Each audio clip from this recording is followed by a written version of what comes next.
So I tell people we were born to be lionesses and lion in Serengeti. Mm. The life told us a different story.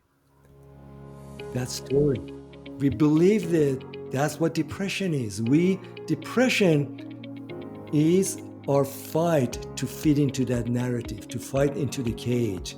We feel them. So instead of trying to believe that narrative, know that our soul is screaming, said, you are a lion, you're lionesses, is a pain and a fight trying to contain ourselves. I know that sometimes depression, and especially when it's that sort of semi-vegetative, I can't get excited about anything level of depression, dysthymia, disengagement, you interpret it as a signal that it's calling us back to something that's truly us, that fits into this framework. And that signal is pointing us in my framework towards joy, which is the convergence of meaning, alignment, and delight. You're listening to Solving for Joy. I'm your host, Dr. Chrissy Ott, a multi-boarded integrative physician and professional certified life and career coach. This podcast is about joy, what it means, how we find it, and the creative ways people are solving for it in their own lives. I'm so glad you're here. Hello, and welcome to today's episode of the Solving for Joy podcast.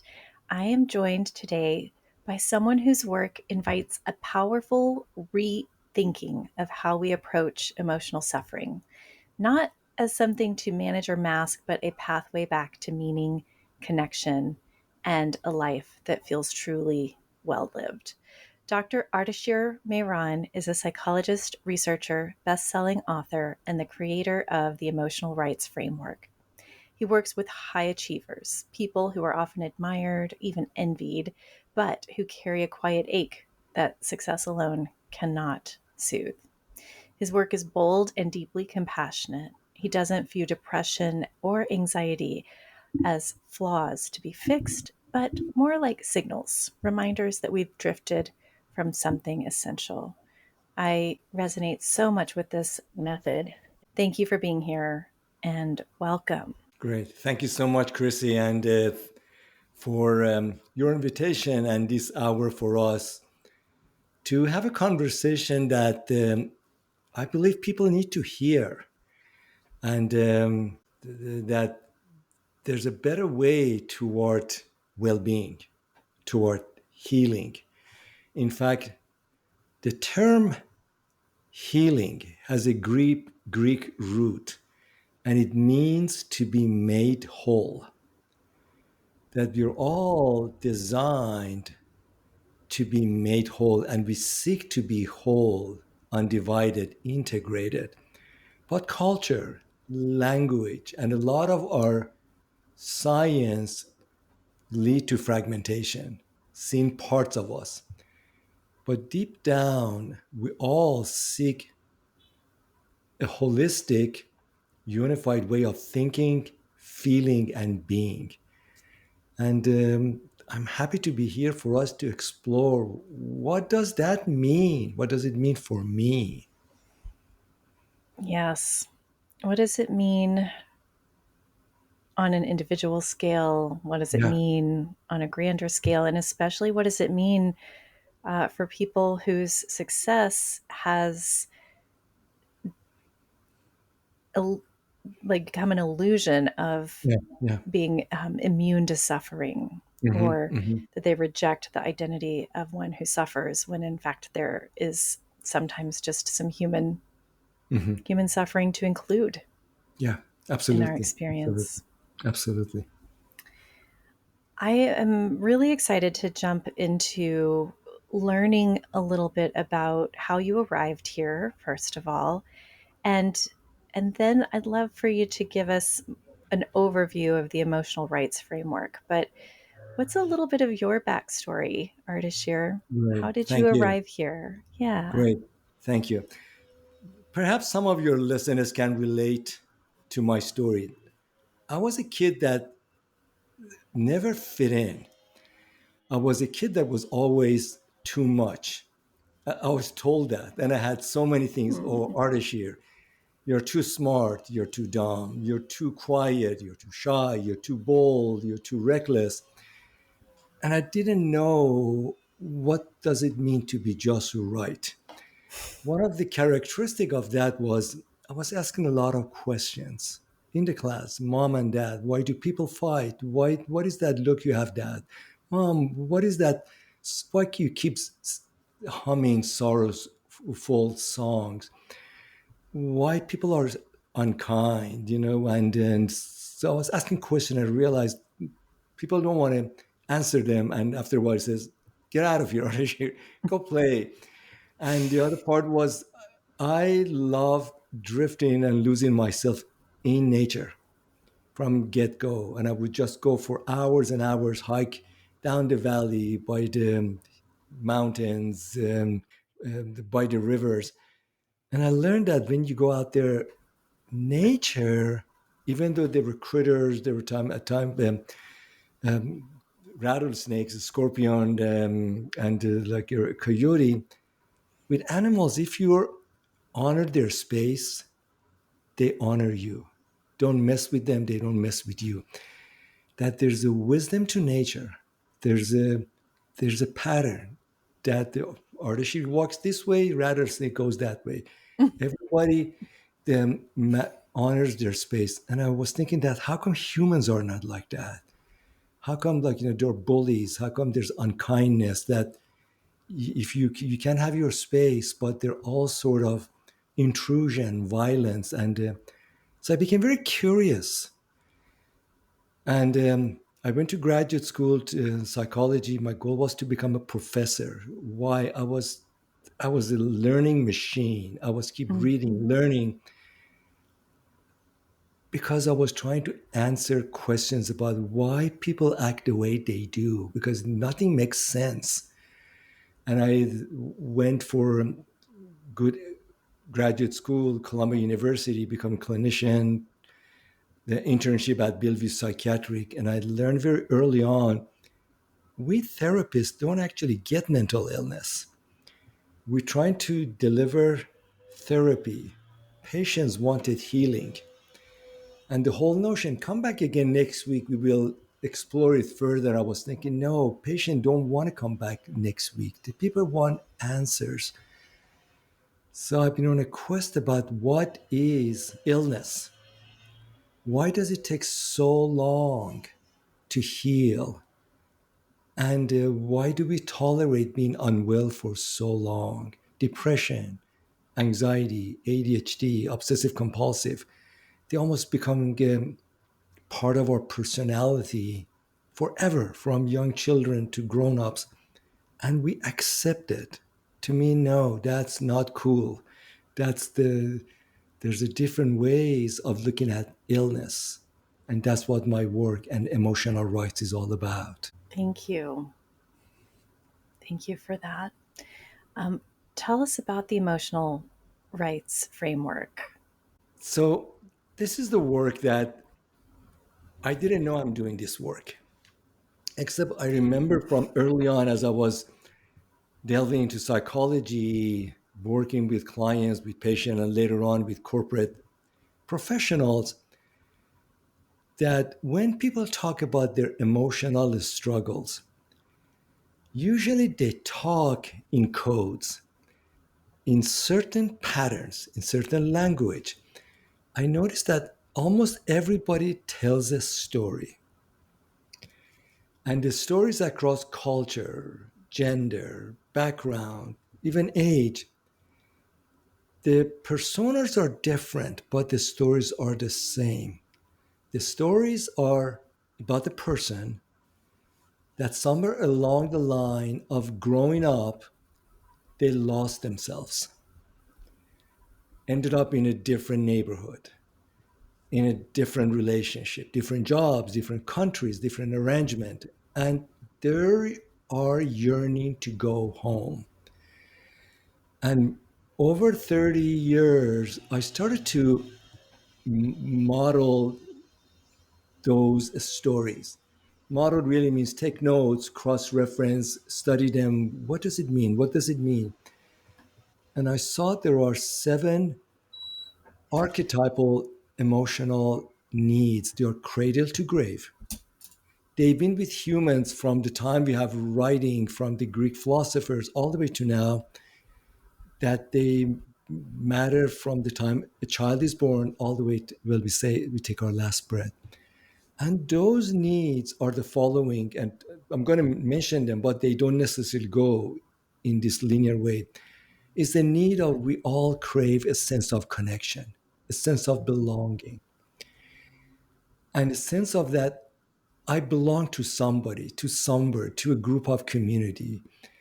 And that need, it is so profound, happens like the very moments of birth, even as happens when we are in the womb, of somebody seeing us and welcoming us into the world. Mhm. Many problems that we have are with children, with grown-ups, that they were not really welcome into the world. Yeah. They're still looking for a sense of somebody sees me, hold me, even all the way to be touched, be held. Somebody see me as I am, and they're still seeking that somebody just see me as I am. And we know this is such a profound emotion because the Harvard Business Review in 3 years ago reported a study that up to 50% of CEOs report being lonely in their job. This is not lonely as part of the job or being as part of the top of your hierarchy. They feel lonely in a room of crowded of admirer and people who want to be around them. Yeah. Loneliness is another code word for depression and anxiety because I work with those individuals and they're craving to somebody just see me as I am. I'm very successful, but at the end of the day, I'm a man and a woman seeking to be seen, to be held. The next need, so this is called I belong. The next need, I call it I am boundless. What happens, especially in the Western world, we don't know our bodies. We know our bodies when we have illness. Mhm. At here's you're the doctor, Chrissy, that we know from research every day across primary care clinics throughout the United States, Yeah. up to one third of visits are due to depression. Doctors know it. I work with those doctors with some of the major healthcare organizations. They don't know what to do with it. It's called functional illnesses that they do tests, MRI, so on, nothing comes up. So it's the body that have so many aches and pain, recurring problems, and that's how opiate problems started. What we are slow to realize, body is a place of emotions. We think emotions happen in our head. Even the term mental illness is incorrect scientifically. Is the whole person involved in feeling, in wellness. But our science, they still looks at the head. A lot of our therapies and coaches still look at the head. So part of the healing is bring the body. What is your gut feeling? We know women have disproportionately higher gastrointestinal complications. Men have cardiovascular. There's so many shoulder pains, so many jaw pains, so many migraines, like all of those are ways of being attuned to your well-being. So our body is becoming a vehicle for transporting our brain. So part of the healing is about we are one being, one integrated. The next need is I am complete. Many people go through life with the shame, with family trauma, with a sense I'm not good enough. Part of my childhood, I don't know where I was raised. I don't relate to my past, and there's so much sense of difficulty when we think about our past. What we know from neurology, there's no such thing as past. In fact, some of the wonderful work coming from trauma, a lot of us have struggles in the past. It's not what happened, but it's what is body distorted itself to hold on to certain emotions that it couldn't let go. So, two emotions are important here: guilt and shame. Guilt is something I did wrong. I have a lot of things. I wish I didn't do that. I wish I was smarter. I wish I listened to my mom or to my boss. Basically, guilt is about do over. Shame is not about you did something wrong, it's that you are wrong, that you are broken. And many individuals are still longing for somebody still that you are good, you are okay. Everything you want, you already have. People crave such emotions. And that's one of the major reasons people come to therapy is them to me and to others that they just want somebody says that you're okay. You are okay. Mm-hmm. The next need is that when we grow up and we enter social interactions, is the need of I matter. There are many individuals who feel invisible. So, being in a corporate environment, I would pay attention to this. There's a meeting, conference room, or a town hall. People enter. Hardly anybody turns back and look at them, welcome them. Come sit at the table. We pay attention to the leaders, the influencers, but there are a lot of people we don't ask their opinion. What are you thinking? What are your thoughts? They're like a shadow come in and they leave. We know from research, it's unfortunate that there are a lot of mass murder violence happened by young men. When they are studied by FBI later on, they all complain about being invisible. Angry men who are invisible through their act of violence. They say that, hey, I'm here. You take notice. So being seen, being honored, all the way to when we have a young child in their own way, they want to be seen. They want to feel they have influence about anything around their lives. So we crave to project sense of ownership, mattering around what's around us. Next need is as we enter the school and later on the professional life is the need of I make. That we all do something in this world. You're a doctor, I'm a psychologist. There are gardeners, there are painters, there are poets, there are landscapers. Everybody does something in this world. Some people do many things. The question is, are you doing what you want to do? What is calling you? Are you in your flow?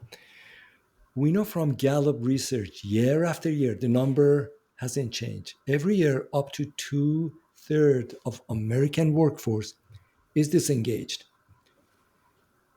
Companies spend a lot of time about engagement programs. It's just a waste of money. The question is, are those people doing the work they are good at? They want to do that. They feel they are inspired to do. Many of us don't. We have responsibilities. The pay is good. We have mortgage. We have kids in put in college. So we tolerate things. Tolerating the work that is not ours, and lifeless work, it creates Mm-hmm. depression, creates anxiety. We feel we have compromised our inner gifts, our inner being. The next need, which I stumble around, is by working with many men and women, is the need of I am. That are you expressing what you believe in, what you're passionate about, your thoughts as they are dear to you. The, what I notice, and I invite you and the listener to pay attention to, there are many people who, when they want to talk about something bold, exciting, or even something was sensual, you see their throat tightens, their voice becomes very flat, very slow, monotone.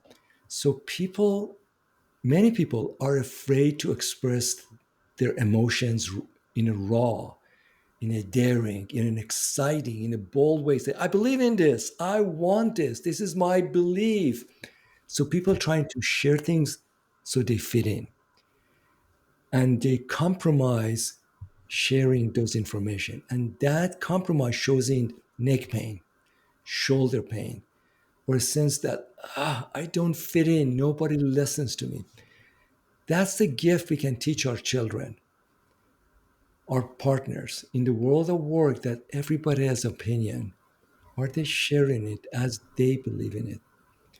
The final one, which usually becomes very pronounced by the time become late 20, early 30, is the need of I soar. We all have a life story. There's a quote on my wall by Maya Angelou, and it goes, there's no greater agony than bearing an untold story inside you. An untold story. We all have stories. 8 billion people, 8 billion stories. For many of us, don't know that story, don't want to know that story, or don't live up to the potential of that story. So, part of my coming out of the fog of depression, which consumed me all my life, to realize I'm not a corporate executive. As much as I made good money, was promoted a lot, I didn't care about product development, go to market. I'm a psychologist, I'm a behavioral researcher. Get back to my roots. And when I did that, and as well as some other practices, my depression changed literally, turned to energy, turned to focus, turned to passion, turned to joy. That we all have things to do in our lifetime. Do we know it? Are we bold enough to do it? Are we in an environment surrounded by people around us that tell us, go, go girl, go guy, do what you're supposed to do, versus trying to fit in? That fitting in kills us. That's what depression is. Thank you so much for laying that out for us. I'm going to give them back just for our listeners' organization in their brains. So I belong, I am boundless, I am complete, I matter, I make, I am, and I soar. Honestly, absolutely, And absolutely. those are some very beautiful affirming lenses, Mm, Ardeshir. yeah, So many different places to jump off and jump in from. mhm, I'm thinking honestly about my own, you know, episodes with dysthymia or feeling numb inside, mm, even though I had attained the things that were on my, apparent life to do list. And then shaking it all up and doing what felt more like me. And that actually brings about a bit of surprise. Sometimes we yeah, find ourselves surprised. And just yesterday, a coach friend gave me this Joseph Campbell quote, and I'm just sharing it all over the place because I've held it so dear for the last 24 hours. Um, if the path before you is clear, you're probably on someone else's path. yeah, yeah. That's right. Yes. That is So I'm beautiful. just so resonating with that. There are many versions of depression, and I do want to be careful at you know overly simplistic definitions without appreciating complexity and difference among episodes and cases in people of depression. Mhm, So mhm, I know that sometimes depression, and especially when it's that sort of semi-vegetative, I can't get excited about anything level of depression, dysthymia, disengagement, um, you interpret it, and I am with you on this, as a signal that it it's calling us back to something that's truly us, that mhm, fits into this framework. And that signal is pointing us in my framework mhm, towards joy, which is the mhm, convergence of meaning, alignment, and delight, which I mhm, think, is a nice overlay and a different lens to look at these things. mhm.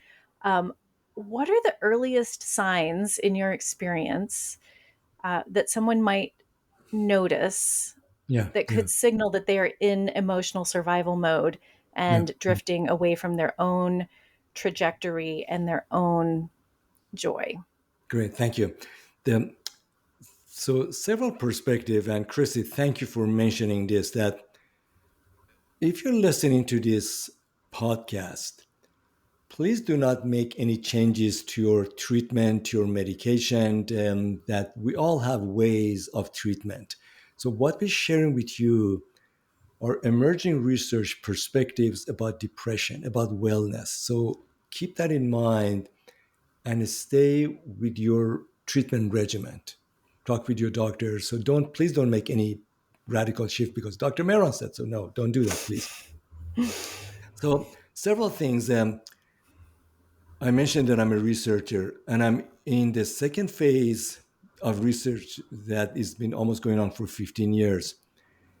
There's no such thing as pure depression. In teenagers and in adults, when we see three things, at the minimum two things go together, is depression, anxiety, and ADHD tendencies. So one of the fallacies of modern psychiatry is looks at different emotional struggles as a single experience. It's almost you go to doctor saying that I have a heart problem, but a good doctor will say, what kind of diet you have, what kind of exercise you have, what kind of rest do you have. You look at the whole person. So when we look at depression almost always goes with anxiety. What I'm learning, and I talk with many clinicians and many, whether individual, my clients or not, when people go to therapy, it seems in most cases what they're really focused on healing is anxiety, not depression.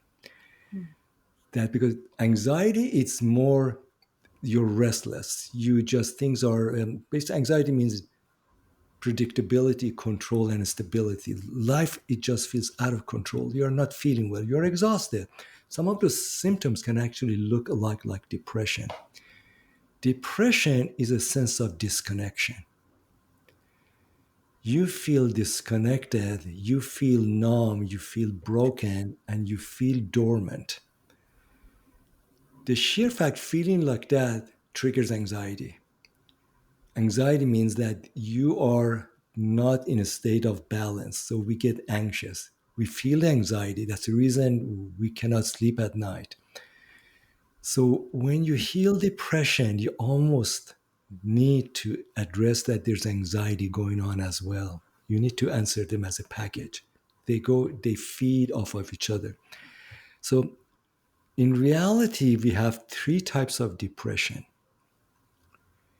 and it can it it's not linear, but it goes like this.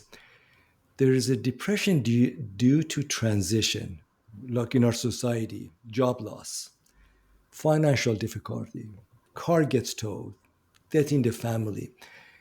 That depression is respond to sudden loss, overwhelming loss, feeling out of control, and you just sense of it shows as numbness, shows as anger, sense of injustice. Why is this happening to me?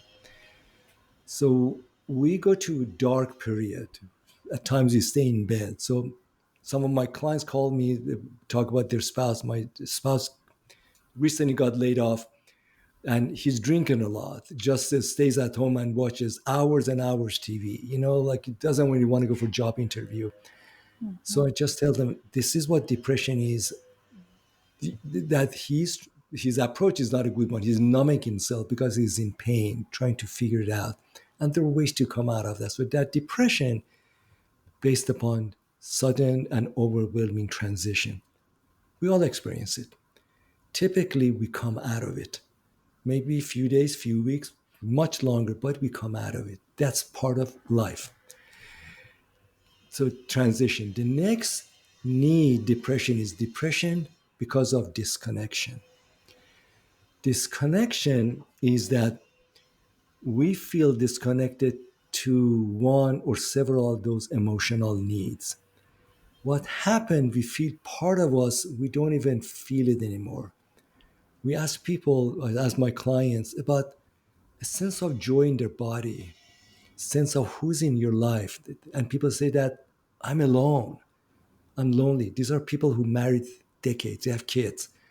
Nobody sees me, nobody's embracing me, but I'm lonely. We have sex, but I'm lonely. So there's a sense of disconnection that you just feel numb. You feel broken and you feel nobody sees you as you are. Those individuals, there's a restlessness, there's a edginess. When you settle with them, all they want, there's anger there. They want to show, say that this is not right. I hate this. And they want to find a way out. So what they go to good therapy, they get medication, but they are not solving the right problem. Going to those emotional needs, there are one, usually two, sometimes three of those needs you need to restore. You need to get back. So the third one is the depression due to a sense of surrendering. Here's a part becomes clinical depression. And this is a part we're entering the domain of potential suicidal attempt. This is I mean, like in Northern California, we go to where Robin Williams, we know his area, I go and bike over there. This is where you just feel life, it doesn't make sense anymore. You've done all the therapy, you've done everything, but you just feel you cannot come out of it. So what happened is that you have a wonderful positive facade. In fact, Robin Williams says that people don't fake depression, they fake being okay. So those Mm. individuals look okay, but deep down, they're walking dead. They are in Mhm. pain, they've given up hope, and they feel unseen, and they don't know how to get back to feel alive, to show up and get connected. So, as we think about depression, we need to pay attention. Depression has different shades of the emotions. It's not a singular emotions. And if it's not addressed, for some people it progresses, progresses, progresses. The way we come out of it, and that's the reason suicidal hotline. When we are depressed, the thing makes the most difference is a human connection. Somebody being there for you, somebody hearing you, somebody just want to spend time with you without advice. People don't want advice. They just want somebody who is an attuned, empathic witness listening to you, to saying that you're not alone. I got you. You matter to me. You matter to me, and I'm not going to leave you alone. And as a way about helping people walk back their dark side, finding their base.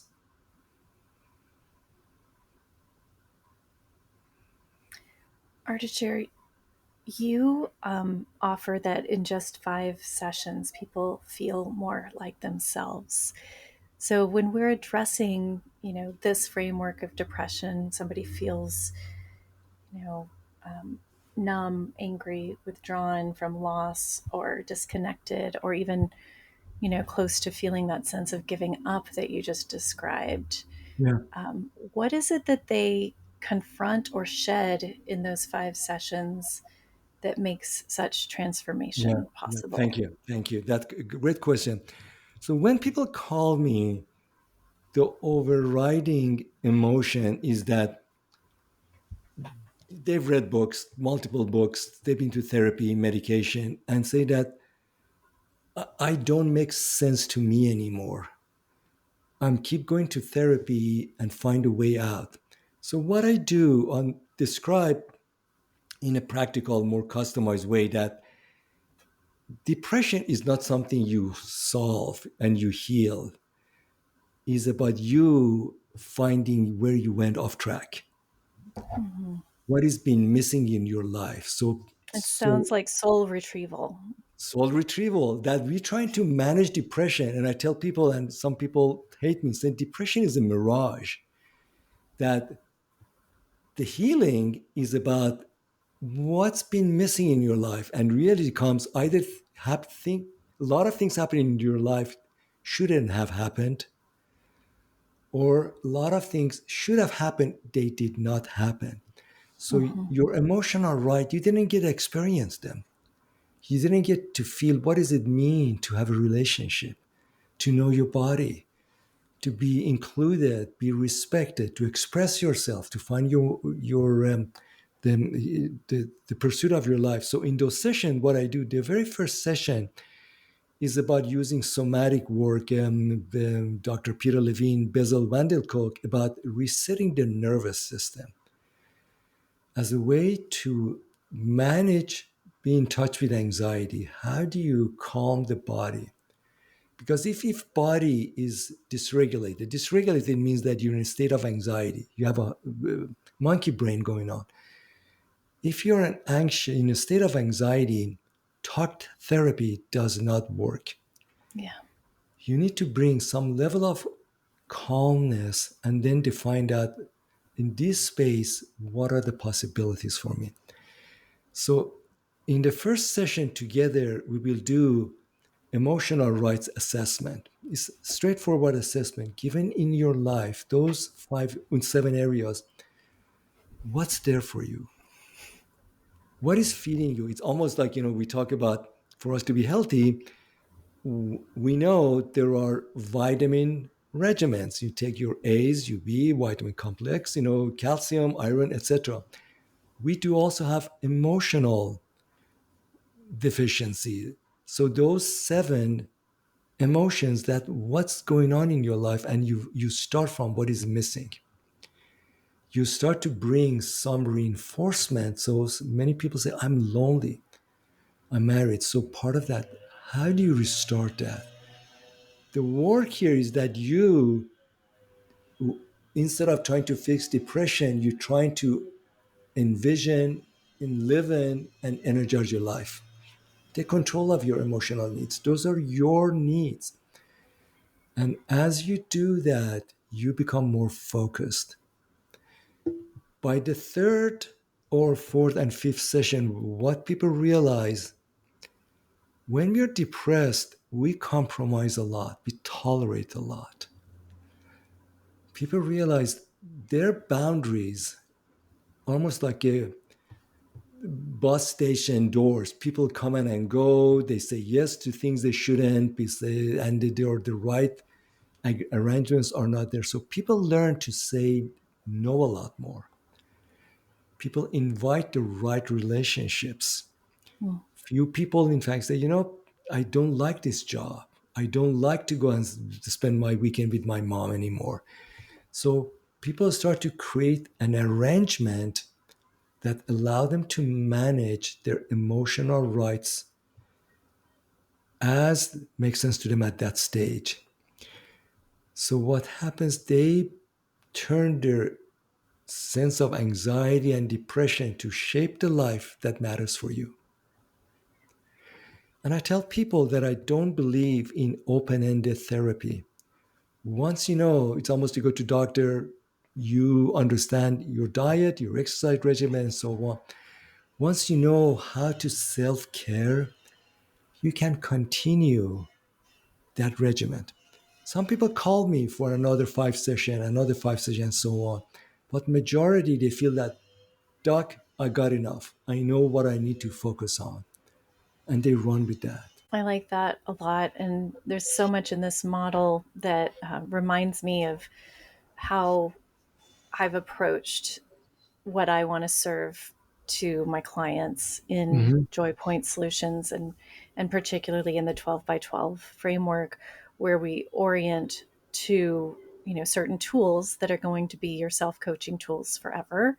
We Hmm. orient to our core values. We're bringing an awareness of a trajectory that we want to course correct with.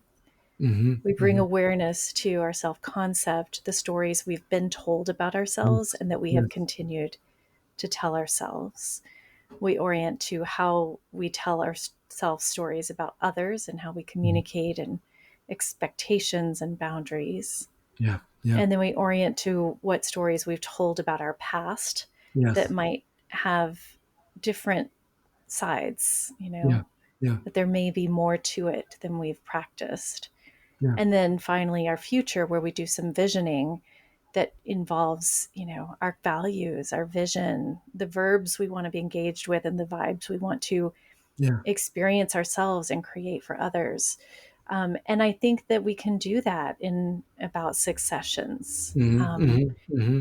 And Hmm. people often, complete that series, and there really has been like a personal operating system update, Yeah. Yeah.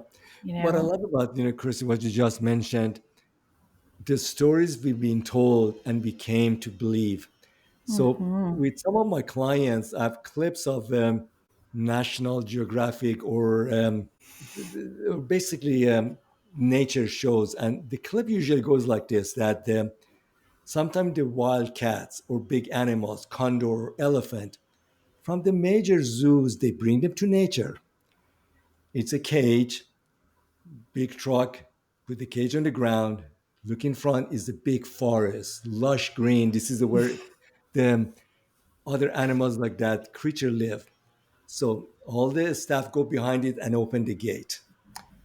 You see this tiger, doors open. The tiger sits inside, is not coming out because the tiger knows the bars, knows the cage. And then the tiger walks just the heads out, looks around. Where is this place? That's the beast. That's the powerful individual. That's the powerful being, and walks out. And then you see the animal takes off. The animal remembers, I am a predator. I'm a powerful. So I tell people we were born to be lionesses and lion in Serengeti. Mm. The life told us a different story. And we That believed story. it. We believe that that's what depression is. Depression is our fight to fit into that narrative, to fight into the cage. We feel them. So instead of trying to believe that narrative, know that our soul is screaming, said, you are a lion, you're lionesses, is a pain and a fight trying to contain ourselves. Once we know that, we are meant to run and roam the earth. The beautiful image. Do you differentiate between what we've talked about as depression today and burnout? Um, I do. So So burnout basically is when there is in the way in the world of work, yeah, when there's a disparity between individuals' capacity and the environmental requirements. You just feel you don't have much to give out anymore. You just feel you're overwhelmed. What we know, in fact, on those individuals on LinkedIn, I had a post almost a couple of weeks ago. The people who report burnout, once you do a study with them, they have also high rate either depression, anxiety, or ADHD. So people who have other emotional constrictions, they are more apt to feel burnout because so much their energy is just trying to maintain your way of operating. Hmm. So it's almost like, I run marathon. It's almost you're running, but you have your muscle cramp. Your legs have blisters. You will not go far. So that's what burnout is. The other way I look at burnout is that when you feel your boundaries are not respected or honored by your environmental situation, too much to do, too much work. Nobody cares about what you're saying. In fact, I remember the study of burnout came in late 80s, 90s from healthcare and operating rooms. Hmm. When surgeons were asked to perform operations after operation, at a certain point, they just needed a rest. They wanted to reflect. They wanted to just say, "Well, how did it go?" They turned them to assembly lines. That's what the genesis of burnout. So there are times there's environmental factors, which is very valid in terms of the workers and people paying attention to that. what I pay attention to, are you at your top, or are you also trying to just manage your own emotions? That do you know how to ask for what matters to you? Are you too anxious?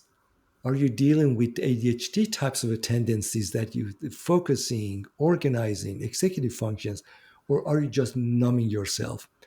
In that time is the fertile ground for burnout. You just give up, you become numb. So it helps to tease out what's really going on from the environment, an individual way of your optimal way of experiencing. Working with healthcare professionals, especially around what we often term as burnout, much of that tracks. I'm thinking about, my own burnout and how it relates to boundaries and an environment that was not conducive to healthy interdependence, Yeah. healthy, respectful interdependence. And I'm remembering when I was working primarily as a hospitalist, but also as a medical director of a long term care skilled nursing facility for medically complex children. I was doing both of those things. It was quite a lot. And I was not actually fulfilling my own individual destiny as a healer. I Hmm. was doing a job, I was enjoying it to some extent, but I had a whole vision and expression that was not being honored or invited to the Hmm. table. And Hmm. when I stepped into leadership of wellness programming, I began to reconnect with that impetus, that inspiration, that creative impulse that wanted to get thoughts and ideas and connected things out and in the world. And it was really an inflection point from there that became, joy point to me Yeah. when I Yeah. reconnected with joy and all of these other things became possible. Yeah. Yeah. And I love that, that Chrissy, you mentioned about joy. It's joy is that you felt you had agency. You could impact the outcome, sense of connection, sense of integrity. Mm-hmm. And you just feel what you're doing matters to you, matters to your colleagues, to patients. That's joy. That's Yeah. bliss. That's when you feel in flow, you feel meaningful. That's how Yeah. it feels to be joyful. Yeah. And I love practicing medicine too, but to do that without this other work is incomplete for me in this life. Yeah, yeah, that's right. That's right. This Hmm. other world that is feels incomplete, which many of us deal with that. Hmm. And instead of, and many of us don't have the option, or at least we think so, deal with what's incomplete, what's not productive. So Right. we tolerate, we We've compromise. bel we have believed the limitations that have been set out before us. Exactly, You could have exactly. easily believed that those golden handcuffs in a corporate identity were too compelling Yeah, to explore what was outside of that for yeah, you. And yeah, it's understandable. So I want to offer a lot of compassion to anybody who feels like I couldn't possibly dot dot dot. Um, but also you can possibly. yeah, It might take actually the benefit of somebody who will think through it with you, a thought yeah. partner like a coach or a psychologist who is well versed in this sort of life crafting and Hmm. visioning, Hmm. to be like, Absolutely. what are my deepest truths? What must I express before I die? Yeah, What will make me feel complete at the end of this adventure? yeah, yeah, It's probably not that trip to Bali. It's probably not ultimate consumerism. It's probably not titles and accolades. yeah, It's yeah, probably not how many patients you've seen, although it's part of it, yeah, right? It's really like, did you find what was yours to express? And yeah. did you do everything in your capacity to express it? Exactly. I love what you mentioned about, in fact, people do ask me, Ardeshir, going to that I soar. what how do I find what's really mine, my passion, my true calling? And to your point, that you don't need to go to Bali. Great, you want to go there. And I tell them, pay attention to where your attention and where your energy go. That the same way my work that I've been doing, I've been always fascinated, focused about people's behaviors, and why things happen the way they do. So we all have patterns of attention, patterns of energy, things that fascinate us, things that also repulse us. Pay attention to what your inner system is already operating. That's the inkling. Go deeper. What interests you, go deeper. What draws you, go deeper. And then that gradually leads you to a next path, to next breadcrumb, next further. And then before you know, you find other ways, other people, and doors open. So, and you can start anytime, anywhere with that. Where's your attention goes Yeah. and where's your energy goes. You start from there. And it may be a different thing in a different season of life. You Yeah. know, what Yeah. you express in your 30s may be very different than what you feel compelled to express and serve in your 50s. And that's not a problem. Exactly. Exactly. That is absolutely right. That's absolutely right.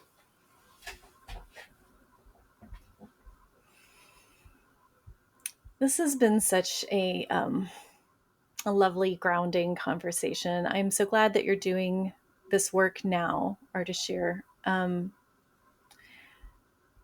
We often start or complete our conversations on the Solving for Joy podcast with describing what's bringing you joy right now, even a tiny little joy. Mhm. So, what is something that is serving up joy for you these days? It might even be the tree you described before our session started. So, so this, so there are multiple things that there are like the grace and the miracles of life. Now that I have my business, my wife has her own business. She makes children's games. We get to see each other. Both of us, come from corporate environment. Just being with my wife, and I remember we met in New York City. Both of us were struggling students, didn't have much money. We fell in love and married, and we're still together. We have a wonderful son. We have a wonderful golden retriever. So when I see that, I feel life is good, life is blissful. So that brings me joy. My garden brings me joy. I'm a lousy guitar player, and I don't care. I sing ACDC songs, and when nobody's around, but I love it. I love it. I'm a goofball when nobody's around. And then also, I love discovering. I love working with my clients. I learn from my clients, from their progress, from their setbacks, and being able to do this work about how do you make science hopeful, practical, and all of this bring me joy. I mean, one bit at a time, and I'm grateful for that. Awesome. I could talk to you for hours, Ardeshir.